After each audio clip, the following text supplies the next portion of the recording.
when she first told me, I didn't want to speak about it. I remember telling her that I don't want to speak about it, Mum. And I remember saying to her, this is not something that you should be telling your daughters. So it did take a while to actually sink in. I think as time went on and her condition got worse, I could understand why she wanted to do what she wanted to do. And that's why now I'm kind of behind her now in her decision.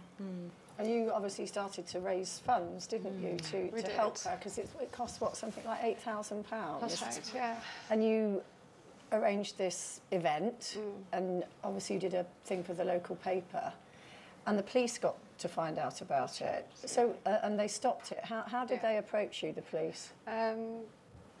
Well, they just came into my salon, really, and it was a kind of a friendly warning. They were really nice about it, but they did say if we went ahead, they had a complaint from an organisation that was against the idea.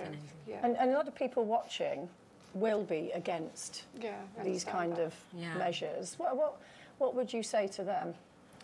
Because I personally am against. I totally sympathise and understand why you would want to, but I just find it, I just think it's such a dangerous road to go down. But I completely understand why you would, and why your mother would want it.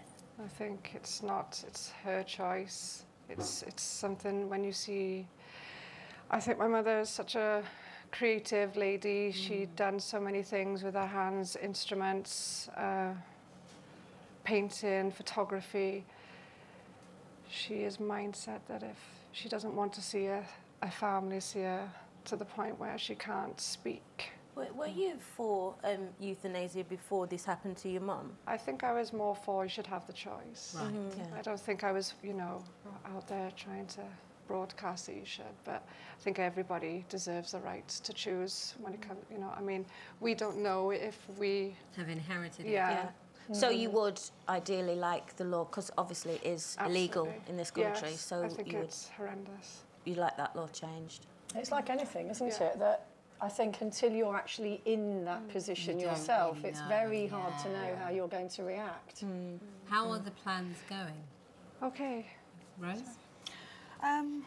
What are the plans with? With trying to raise the funds and so on? Well, it's stopped at the moment, because obviously the warning we had, so we're just doing what we can now. So we're just deciding what to do next, really. Well, we have actually another message from your mum for you both, if you'd like to watch. I want to say I'm so proud and blessed for my daughter helping me, backing me up. They didn't want to at first, but now they can see how unhappy I am, and they're behind me all the way. That's tough. That is tough. With that we have the Suicide Act in this country, don't we? Which makes it an offence to assist. Is that something that to assist somebody to commit suicide, essentially? Is that something you would like to see changed? Absolutely, because we're not criminals. No. Yeah. It's her wish. Yeah. It's not our wish.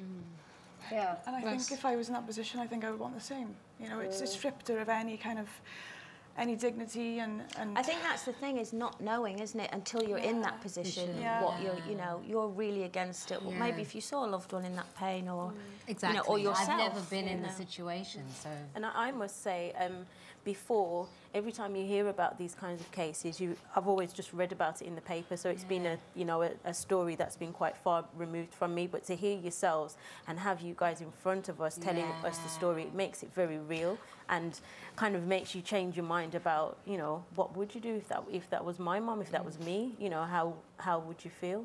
And she's deteriorated in a very short space of time, hasn't it? So from February to now, it's quick. It's so hard. I'm so sorry. And you can tell, obviously, that it's not an easy thing for either of you. This isn't a thing of, oh yeah, we'll just go ahead and do that. You're obviously in so much pain. Is it both just on you two, really, all of this decision? Yeah, you haven't got wider family members or. Wow. No, that's really tough. It was a normal night that many of us can relate to. You'd put your daughter to bed, your husband was out, your other daughter was at a sleepover, ran a bath, and then the landing light flickered and there was a stranger in your landing.